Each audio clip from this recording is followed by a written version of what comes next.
Good evening, everyone, and thank you for attending our board meeting of Monday, May the 9th. Oh, that's somebody's telephone. I thought that was a squealing mic. I need a motion to approve the agenda. So moved. Motion made by Mr. Guthrie. Do I have a second? Second by Ms. Wimberly. Any discussion? All in favor? 7-0. It's in the elevator, whatever it is, and we can't open the elevator door.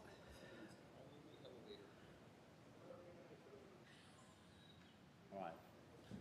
I guess they realized we weren't home.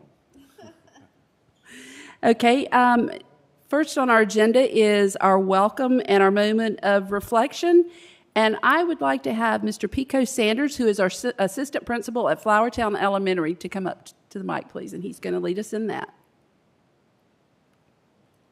Thank you, Mr. Pye, school board, distinguished guests. I was asked to give just a little reflection, and I just want to first off just say thank you for your support this year.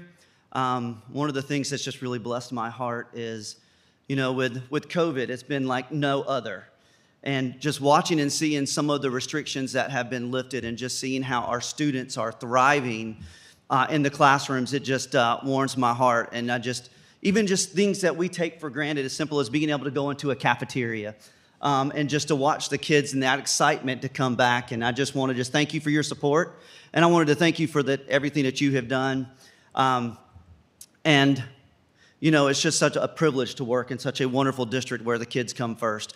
You know, I think about our core values, and that is what we've done every step of the way, is thinking about what is best for our kids. And I can say there's nothing better, there's not a greater privilege to get to serve kids and to get to sit here and just to be a part of that and watch and see as we are continuing to take strides to do what's best for students and to do what's best for this district and continue to be just a world-class district. And that comes from y'all's support and everything that y'all do as well. And so from the bottom of my heart, I just want to say thank you to you guys. I want to say thank you to y'all. And I just can't wait to see what we're going to continue to do and continue to thrive to be just the best district that we can be. And so I just wanted to say I appreciate everything that you do.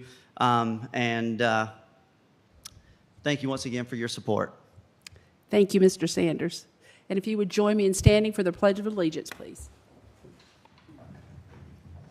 I pledge allegiance to the flag of the United States of America and to the republic for which it stands, one nation, under God, indivisible, with liberty and justice for all.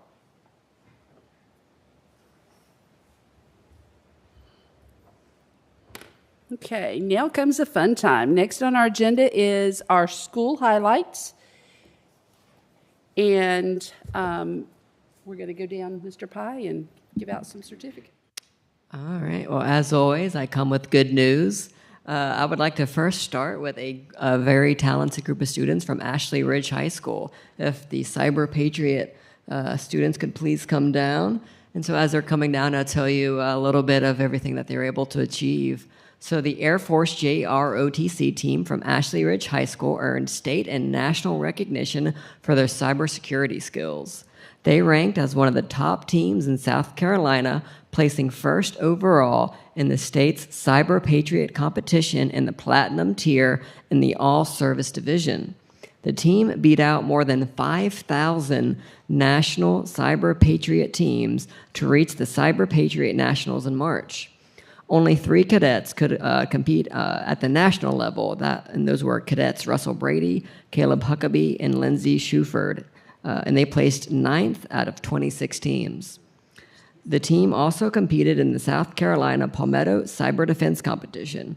They were assigned to run a simulated business as they defended their computer network from hackers, and they showcased their in-demand workforce skills. Among just 12 South Carolina high school teams, they placed 5th. Their team is led by Major Bill Clark and mentor Cadet Trey Stevens, who is a senior majoring in cybersecurity operations at the Citadel. The team members are Russell Brady, team commander.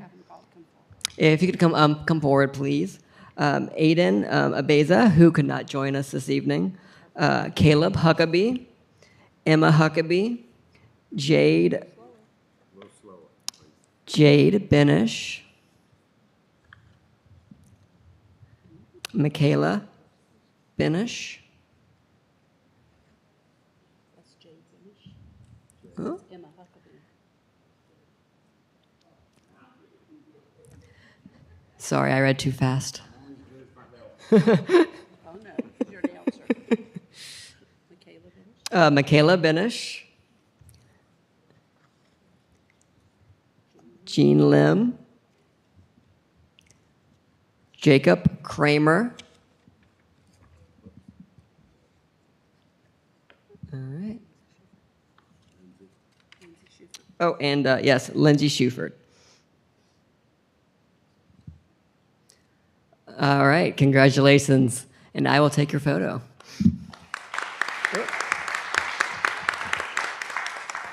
And before I forget, if their parents are here, could you please stand and we can give you a moment of applause, please?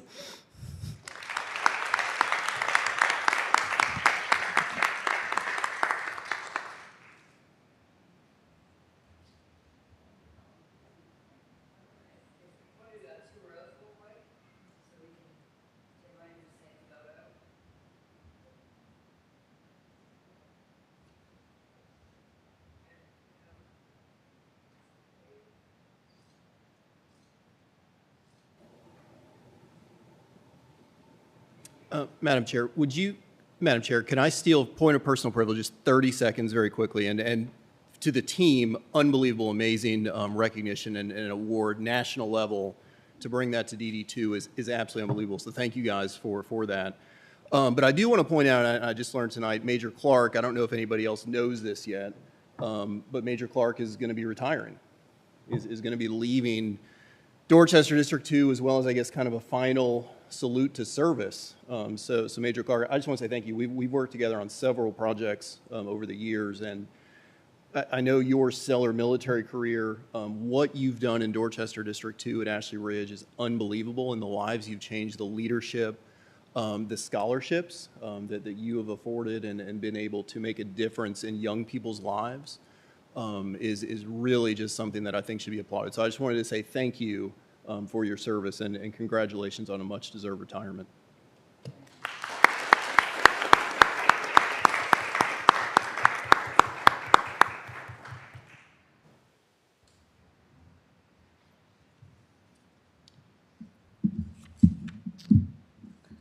All right. So our next group of students is our students who won national honors in the PTA Reflections Art Competition. If I could please have them come down. All right.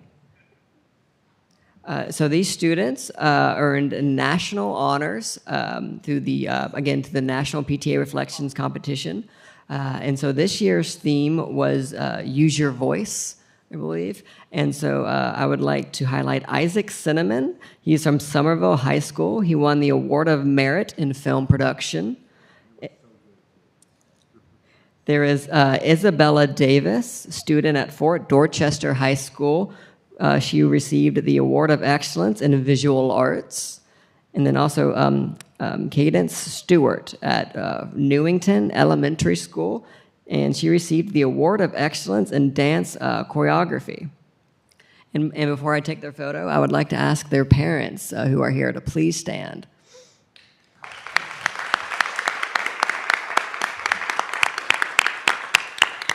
All right, and I will take your photo.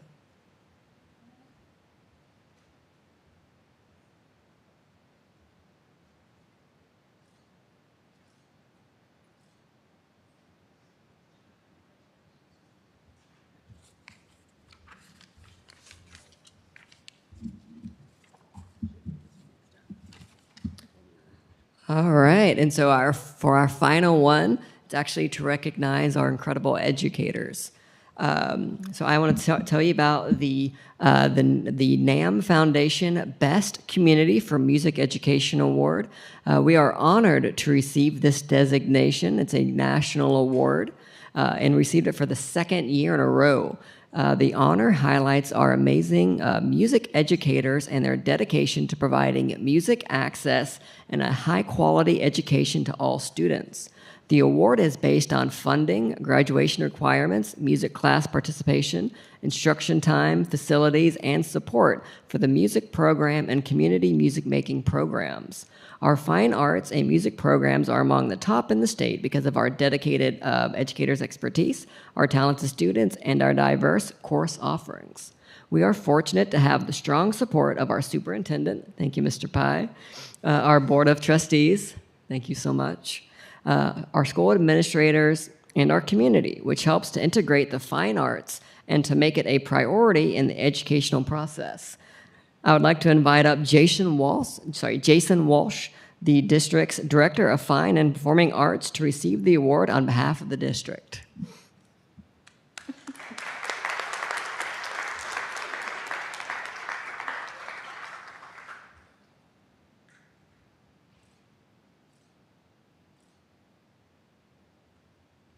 Thanks, y'all.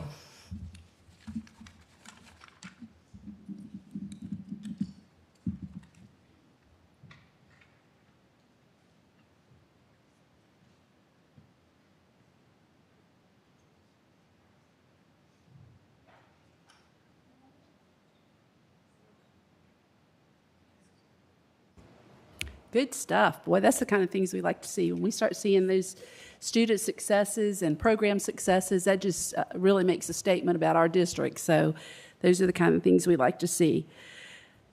Next on the agenda is public comments on agenda items, and I have no public comments on agenda items, so we're going to move on to our approval of the minutes. Board members, in your packets, you should have received the meeting minutes of April 25th, a called meeting of May 5th, and a called meeting of May 6th. Does anybody have any issues with doing those in open session? Okay, I need a motion to approve those, please. So moved. Motion made by Mr. Guthrie. Do I have a second? Second by Ms. Robinson. Any discussion? All in favor? 7-0. Thank you. Okay, next on the agenda is our superintendent's report. Mr. Pye with the state of the district. I've got two things. We have a presentation I wanted to tell you about tonight as we continue to make our plans for the future, summer and early for next year, that we want to make sure that everybody has a chance to hear about some of the great things that are occurring. Before I get started, I'm going to really talk about something I'm sure is on the mind. I know it is of all employees and maybe many community members. You know, how is this transition between someone who's been here forever and someone who's new to our district and maybe totally different viewpoints? That's what I would imagine, I would think. However, I want to report that I've met with Dr. Robbins 2 or 3 days now. We share very similar thoughts on many topics. I'm sure there's some when we get to it, as I begin to explain what the district's been about, what we've tried to do, and I've asked him to sit in with interviews and other things, and we can go ahead and get his transitional team in place, not mine. So I don't feel comfortable picking it, but I am the acting superintendent, and we can't wait to July and August to be filling these appointments, as he needs to have his team camera ready to roll and ready to work, and big plans. And so I've really enjoyed, he's with us tonight. Dr. Robbins is sitting back in the back, and we went to county council for our budget presentation, and I was telling him on the way in here, I'm waiting for him to rework the budget, and we'll present it at the next board meeting, his proposal for a budget. I'm real anxious to see how clever he can come up with finding millions more dollars, because I don't know where they've been hiding, but I would like to know. So I'm looking forward to it, but he told me, don't hold my breath. Isn't that what you said? Not interested in it. So, but that was made as a suggestion tonight, even though we've already had the input from the public and the school family, and we've also voted on it as a board. So it's already there. It's up to them now to accept. We did present a balanced budget tonight, which is what they all want, we all want. However, we'd be remiss if we did not add concerns that we had, and that's simply up to them. We did not ask for any millage increase. We did not demand anything. We just simply said we still are having issues with hiring. Yes, we might be good today, but it could go south tomorrow. Contracts are due in tomorrow. As of today, there was nearly 200 contracts still not signed. So I'd like to think they're all coming in, but what if 100 of those did not come in? That's 100 openings to go with the approximately 60 we have now. So that would be really bad news. 60 is very doable. 160 could be bad news. Because with the lockdown with contracts, teachers will not be able to switch around the districts unless there's some valid reason. And so, again, that's an issue people just don't understand. That all the stuff, the budget is so unclear coming out of Columbia. There's still a lot of figures and things that aren't there, and they're mandating things. All the mandated things for the first time in years, we can cover it. We've been able to cover it. But and we didn't do any cutting of staff. We didn't do any cutting of any of the other things that we do well. It's just that, once again, there's no room to add anything, not with the budget that we have. But we did balance it. That's what we presented tonight. Like I said, there was just an extra slide on if monies were to come available or whatever happened. We really would like some help addressing this problem, as our neighbors will be announcing various things in the coming weeks that we will not be able to compete with. So I would be surprised that people would not jump ship, especially our young teachers. Many of them, dozens of them coming from up north on an already low salary than they probably would have gotten had they stayed home, and they come here and they may not can live off that. So that'd be very tempting to them to say, oh, I've changed my mind, I've got a better offer. And so if somebody was offering me $10,000 just to sign the paper, and I'm a brand new beginning teacher and I don't know where I'm going to stay and who's going to pay for my car bill, that might be very enticing. And so we're just a little concerned about that, and that's been something we've been looking at for the last 2 years, and we've beefed up our recruiting and done everything we know to do within the realm that we have abilities to do. But that said, though, I still want to welcome publicly Dr. Robbins to our school family. I just can't tell you how much I've enjoyed working with him. I know we're going to have a wonderful, wonderful new administration that's going to carry on the tradition that we've always had, because we have quality. When you get quality and attract quality, they will take what's best of that tradition that's helped build this program, and at the same time have a vision to be able to reach out and explore other avenues and ways of doing things. And that's just what we're all about. Innovation, especially now with all the troubles we have in the world, there's no time like now to be innovative and creative, if at all possible, taking small dollars and stretching them as much as we can. And so I'm looking forward to that, and I pledge to work with him as much as he needs me to help him in any way, shape, or form, but I think he's going to do just fine. So welcome to our district. All right, now, with that said, we have a presentation tonight. Is it Laura, you, or is it Karen Radcliffe?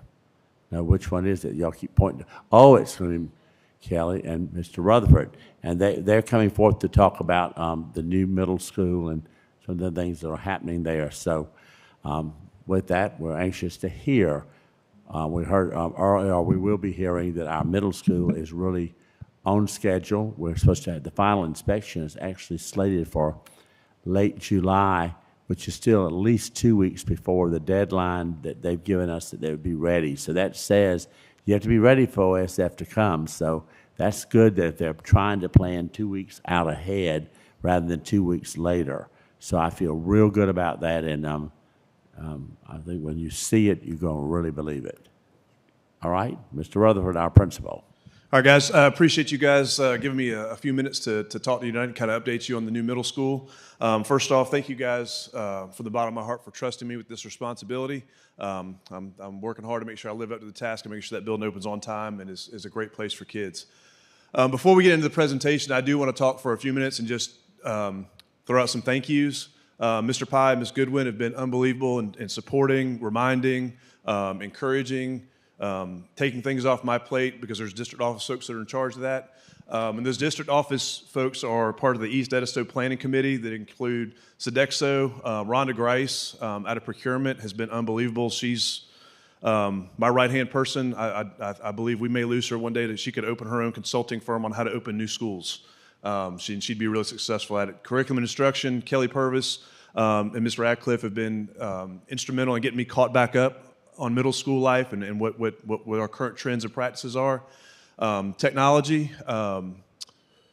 Shelly Boswick, again, unbelievable in supporting all the little things that you don't think about, and she's taking care of those on the technology side. Jason Walsh has been super important in helping identify great fine and performing arts teachers to make sure that we open up East Edisto Middle School with the best fine arts department in the district. Jeffrey Smith and Tony Souls with custodians and facilities.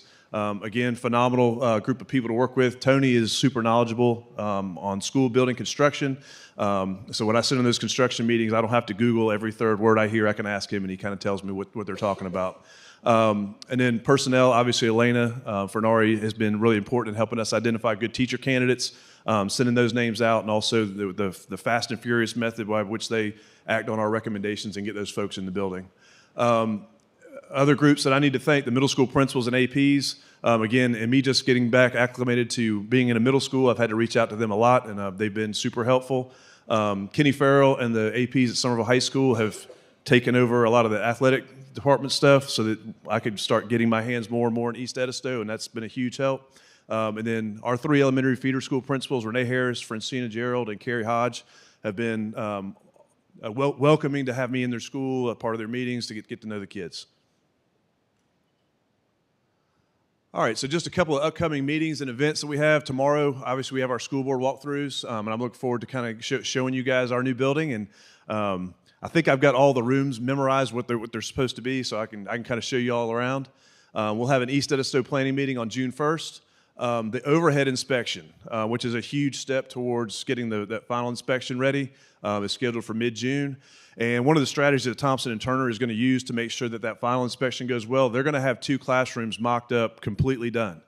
And they're going to have the inspector just check those rooms, and whatever's missing, not done right, could be a problem down the road, they'll get all those contractors back in, and they'll make sure they fix all those problems in all the other buildings, all the other rooms in the building. Again, trying to make sure that we're paving the way for a clean bill of health on July 26th and 27th, and we can be in our building on time. The final East Edisto planning meeting that Mr. Powell will be a part of will be on June 29th, and then we'll have another one scheduled for mid-July. And the tentative final inspection, I should have gone back in and changed that date. Tony sent that to me, I think, Friday, but it's going to be July 26th and 27th. All right, I want to introduce you to our East Edisto Middle School leadership team.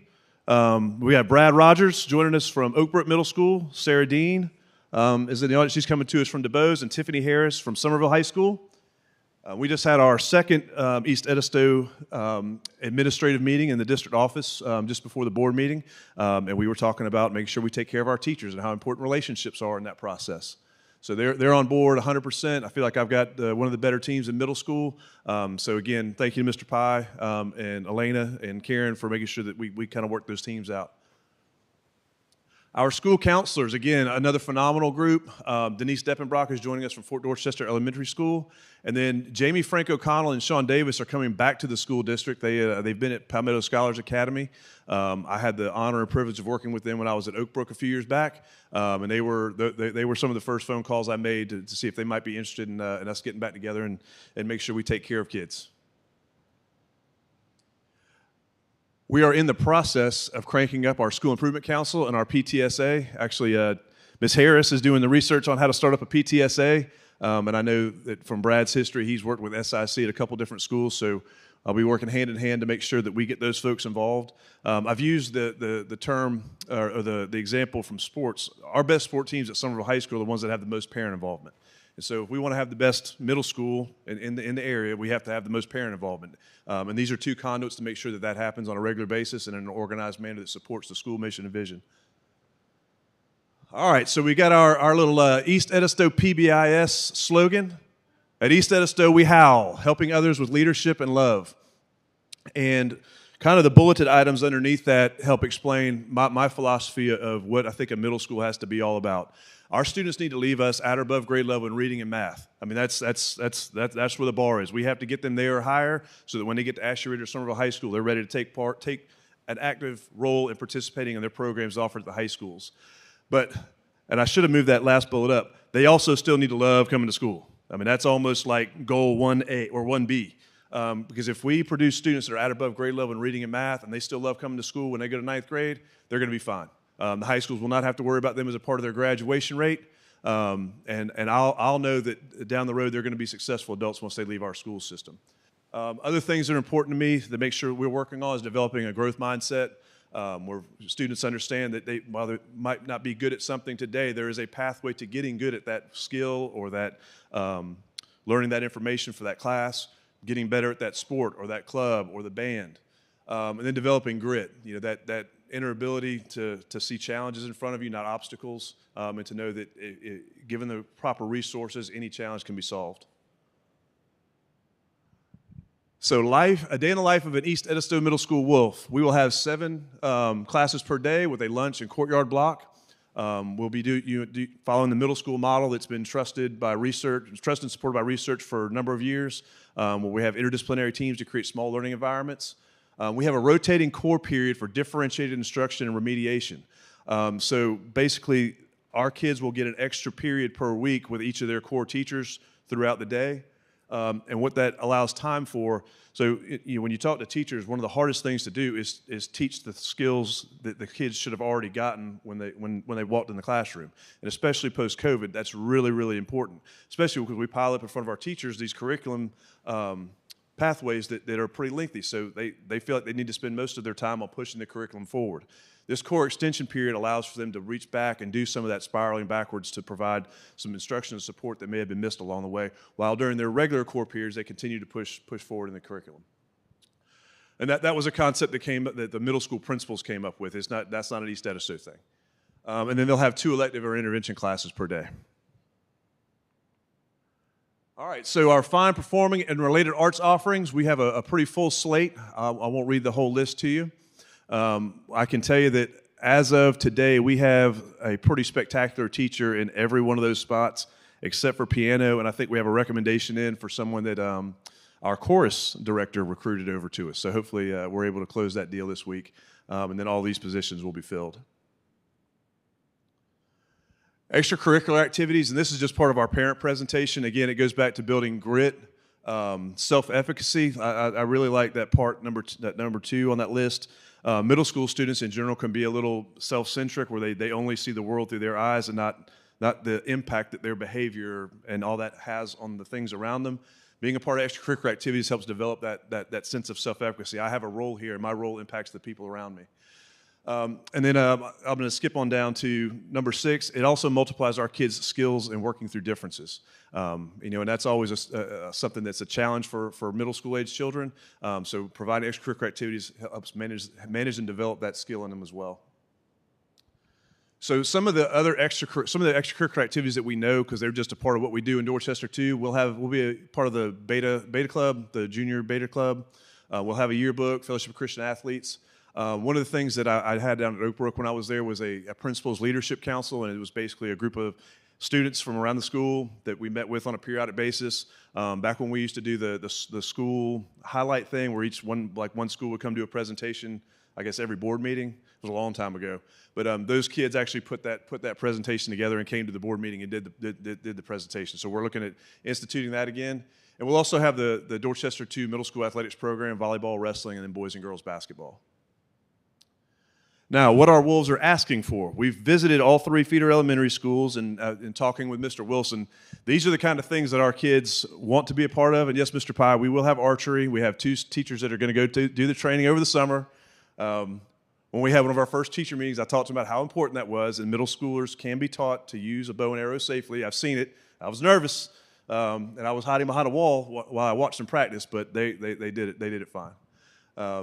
And then obviously the last bullet, if you look over horticulture, we will have to develop some kind of horticulture program to feed. The majority of our students will be attending Ashley Ridge High School, and I know that's a highlight program for them, so we need to make sure that we're providing our kids with the background information so they can walk into that program and be successful. So getting to know our students. These are just a couple of pictures from our meetings at each of the feeder elementary schools. I know that those time gaps between the visits seem like they're rather large, and they are. Because we still did have to do some athletic directing at the high school the last few months. Our parent meetings, there's some pictures from there. We've actually had 3 parent meetings. The second one on March 24th, I thought that my method of communicating with parents was going to everybody, only to find out after the meeting when I posted the PowerPoint that they was not getting to everybody. So went back to the drawing board, got actually with Cindy Luttrell, and she showed me a different report to run to make sure I could get to all the parents. So we did a makeup night on last Wednesday for our parents to come in. And we actually had a good crowd at all 3 nights. A lot of great questions, a lot of folks willing to volunteer. I'm definitely looking forward to working with those people. And then obviously we have parent leadership meetings throughout the summer, and then Picnic with the Pack, Summer 22. So as soon as the construction company says that we can put a grill out in the parking lot out in front of East Edisto Middle School, we'll have our parents come back, and although we won't be able to tour the school, they can look at it from the outside, and we'll have some kind of just fun, get to know you kind of things out there. All right, we made a quick video with some ultra dramatic music behind it, so I hope you enjoy. But this will kind of take you through January, when I first got the job, up until I was out there this morning. The last few pictures are from this morning.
And as you can see from some of those pictures, there are final coats of paint going up in some parts of the building right now. Those are accent walls in some of the classrooms and the media center.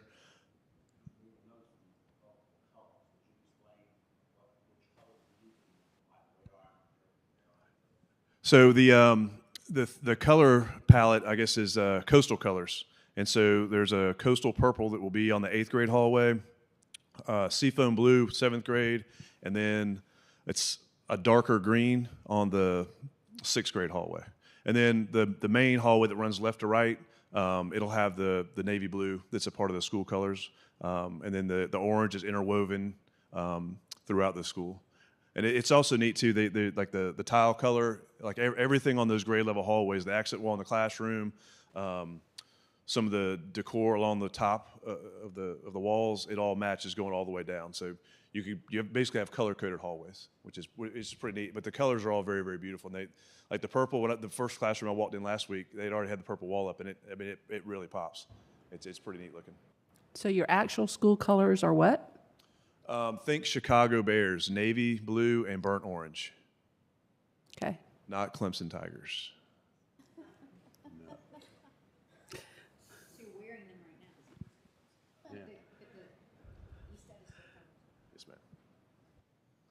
And then last but not, our summer office will be at Beach Elementary School. I think Renee's going to make us some space in the media center, so we'll be set up almost like a real live school. Brian, where did you get the mascot look. That look is pretty cool. It did remind me of Chicago Bears, only a wolf. Kristen Tyner in our technology, she's an MLS. She actually sent me that as just some stuff that she had put together, and I really, really liked it. I showed it to some people. We showed it to some kids at Flowertown Elementary School when I did that visit. I gave them some stickers. They loved it, so we're going to go with that. I've not gotten any negative feedback on it, so I think that's going to be the mascot.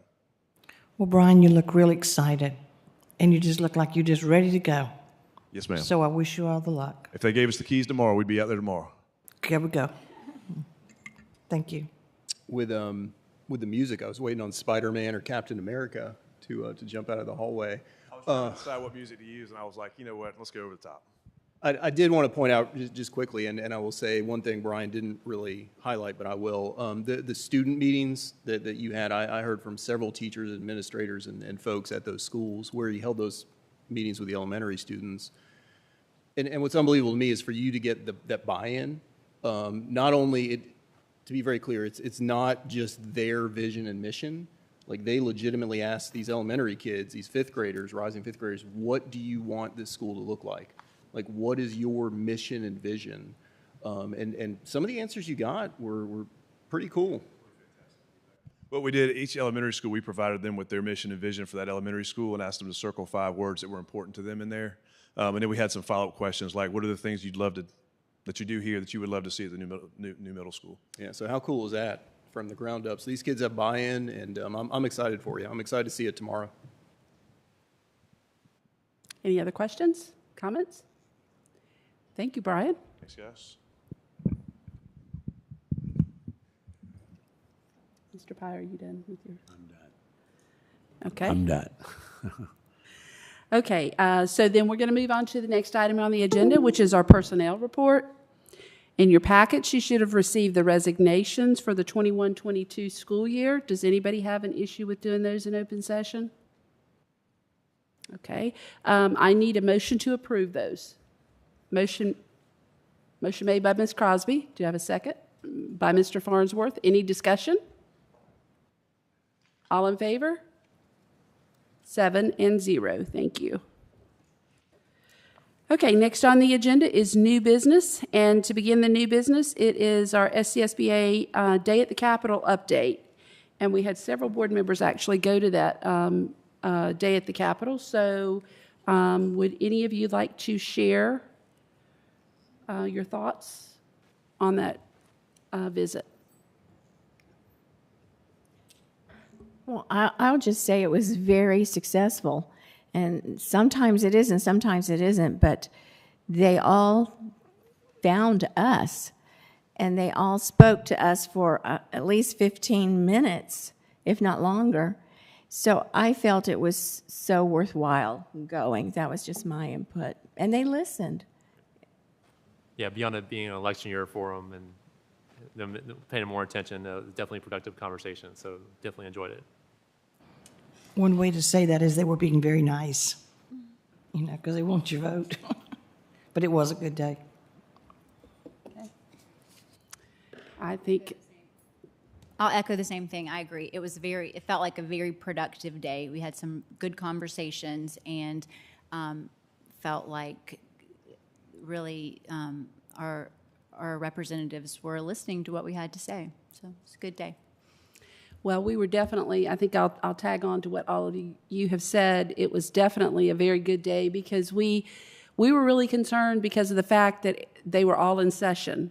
And when they're in session, they normally come out for a couple of minutes and then they're right back in. So you don't really feel like you've gotten their ear long enough to get anything across. But they were. I think we spoke to every one of our delegates. I mean, even the ones that just have a small part of our district. We spoke to every one of them. And a bonus, we had Sean Bennett actually made a comment on the Senate floor that he had the very best, he had representation there that day from the very best district in the state of South Carolina, Dorchester District 2. So it was really good. We actually got a standing ovation, so it was really good. That was very nice of him to say that. So, but I think it was a good day. Okay, we're going to move on then to unfinished business. And the unfinished business would be Dorchester County's Technology Symposium, and I think we had a couple of people attend that. So if y'all would like to speak on that. Thank you, Madam Chair. I will start. Ms. Wimberly and I had the opportunity to attend that symposium. So the Dorchester County Career and Technology Center had put that on last week through the Dorchester County Economic Development Board and that group.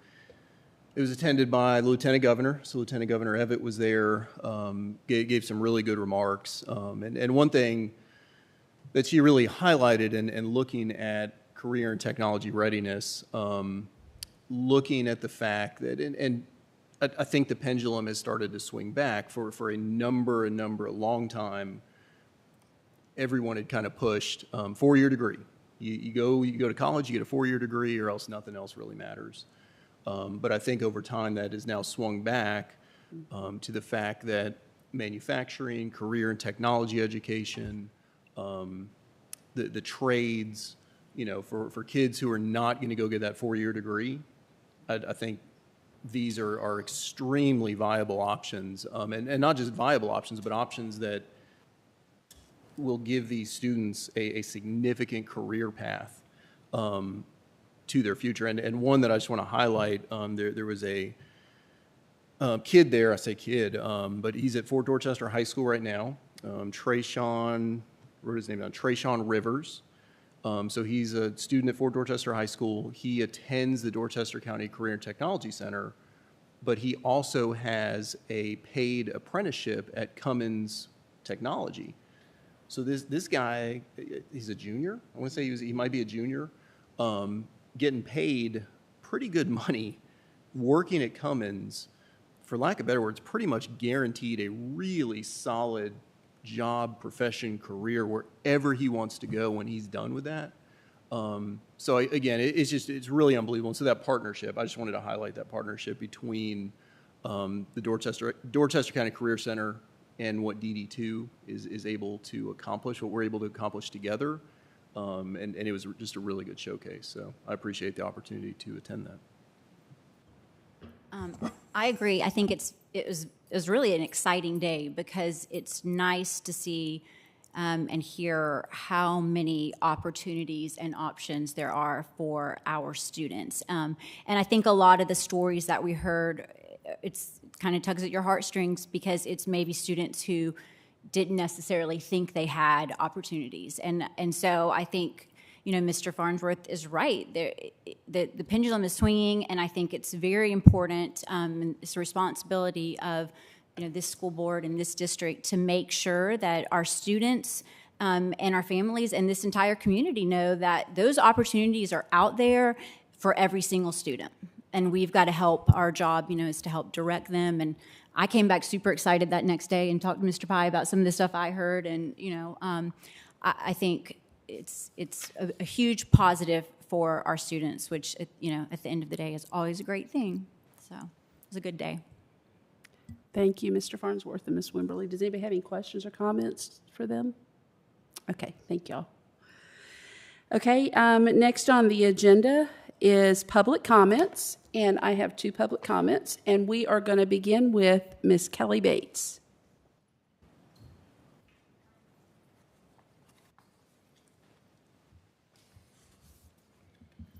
Hey, y'all, I appreciate your time. I'll just be brief, but I just wanted to draw something to your attention. I did give you guys some little piles of papers, their pictures. I just wanted to talk about our food program with Sodexo. You can pass them along.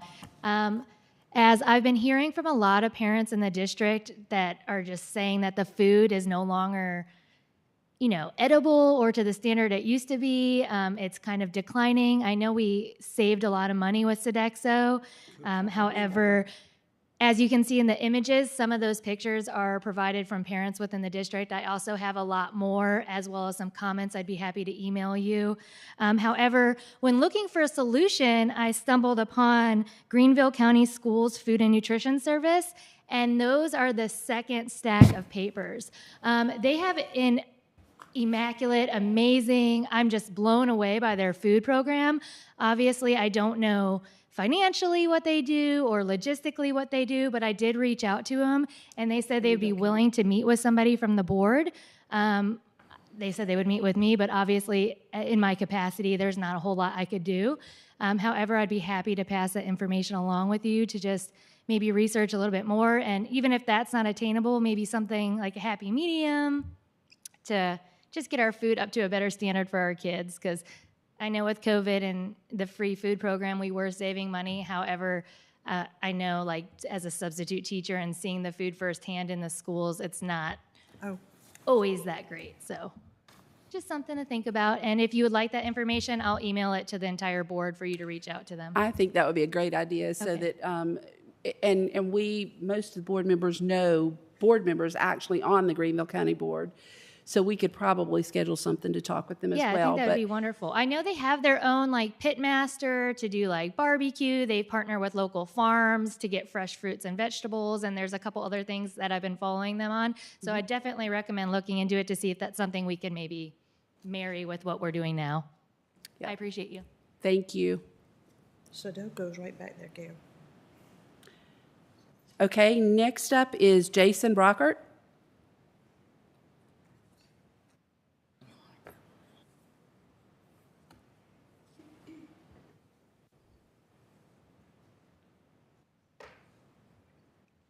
Good evening, Madam Chair, Mr. Pai, and DD2 Board. Equally, I do appreciate the amount of effort that's gone in. It's interesting to speak about the Sodexo contract. I know that was it was a huge concern by a lot of folks that are a little bit familiar with the company in general. And I will say that I've actually had separate experiences with that company that are not what we're seeing in our schools. So there's a disconnect somewhere. Obviously, something to look into. One of the things that I want to talk about, and I know this is not at the board level, but the board does what they can do with the budget, and we are talking about teacher salaries and what's currently sitting in the Senate, and we don't know what's going to happen with that. One of the things that maybe I've just not seen it, maybe it's not been communicated effectively, but when we work with what we have, and we're not really outwardly showing that we're trying to bump it up a level. I mean, I've called Senator Bennett. I've had a personal conversation with him face-to-face. I've sent emails.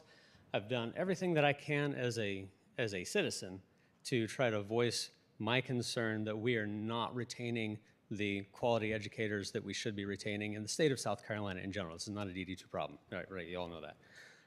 One of the things that I've not been able to see that the board collectively, and again, I've not seen it, but there's a section on the website for the board resolutions and letters and other items. And so if the board collectively has approached the state about the DD2 specific problems, the South Carolina specific problems, and how we want to try to retain our educators as best we can, I have not seen it as a personal citizen. And that actually kind of takes me back to transparency. I'm not going to harp on this. You know, everything I've come up here and said about as a parent, as a community member, I would like to be able to access the things that I would like to be able to engage you all about. If I have a question or concern, or if I have a suggestion about something maybe getting a little bit better, it's easier to get that feedback if the community has the information readily available. Otherwise, what you get in front of you are the dedicated few that take the extra time to come up and do this, but that's not community input.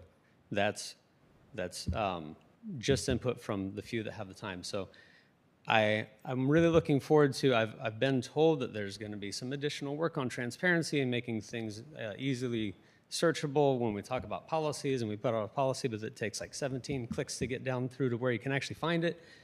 I've heard that that's supposed to be something in the works, and I can't wait to hear where we're going with that so that the community can actually see these a little bit more clearly. Thank you. Thank you, Mr. Brockert.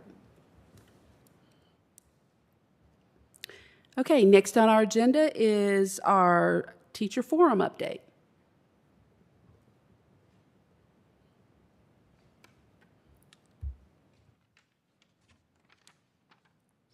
Good evening, Madam Chair, members of the board, and Mr. Pai. I am happy to provide you with an update on behalf of the teacher forum this evening. Our April agenda included honoring and acknowledging the district honor teachers for their outstanding accomplishments. The remainder of our meeting was spent in committee breakout groups for planning sessions. As you know, one of my goals for the Teacher Forum this year has been to strengthen the forum's presence in the community. We plan to tackle 2 upcoming initiatives as the school year comes to an end. First, another ongoing goal of the Teacher Forum is to provide mentorship to new teachers and veteran teachers alike. We will host an educator and community social called the Spring into Summer Social for teachers, mentors, mentees, forum members, and friends to support hardworking teachers in our district. The event will take place on May 17th. Furthermore, in an effort to continue to strengthen community efforts, we began initial stages of planning for a back-to-school drive to support families throughout our school district. More information on this event will be forthcoming as we prepare for the start of a new school year. Finally, this will likely be the last time that I report to you on behalf of the forum, as I will pass the torch to one of the district honor teachers at the end of the month. I have no doubt that whoever is selected will continue to prioritize teacher leadership. It has been such an honor to serve as the 2021-2022 District Teacher of the Year. I'm a better person, teacher, and a leader because of this role and the opportunities that it has afforded me.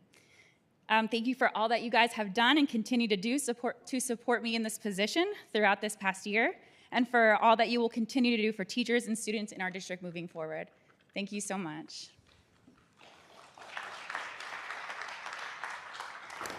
I just wanted to make a comment.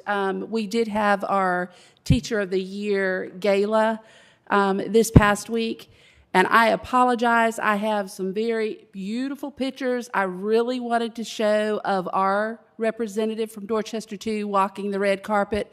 They will be on the screen at the next meeting, I promise you. But she really did us proud. She really made Dorchester 2 look good. And so I wanted to make sure I showed those. But thank you, Samantha, for everything that you did and how well you represented us in Columbia. And look, next board meeting, they'll be up there, I promise. Okay, next on the agenda is I need a motion to go into executive session for personnel matter regarding to new hires, legal advice regarding pending litigation, and a contractual matter regarding the South Magnolia Event Group. So moved. Motion made by Mr. Guthrie. Do I have a second? Second by Ms. Wimberly. Any discussion? All in favor? 7-0. And we will be returning after executive session for any action needed. Thank y'all very much. Have a great evening.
I need a motion to go back into open session. So moved. Motion made by Mr. Guthrie, second by Ms. Crosby. Any discussion?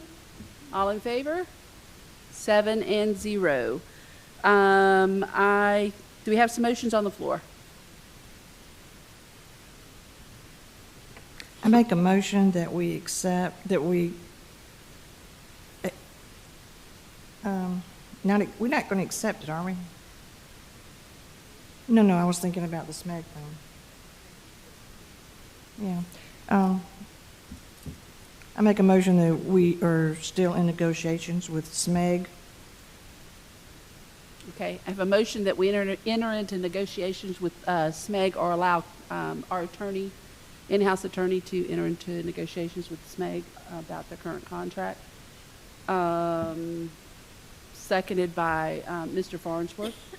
The initial motion was made by Ms. Crosby. Any discussion? All in favor? 7-0. Okay, I have a motion to accept the personnel recommendations as presented in executive session by Mr. Farnsworth, seconded by Mr. Guthrie. Any discussion? All in favor? 7-0. Now I need a motion to adjourn. To adjourn. Motion made by Mr. Guthrie. Do I have a second? Second by Ms. Wimberly. Any discussion? All in favor? 7-0. Thank you very much, everyone. Have a great evening.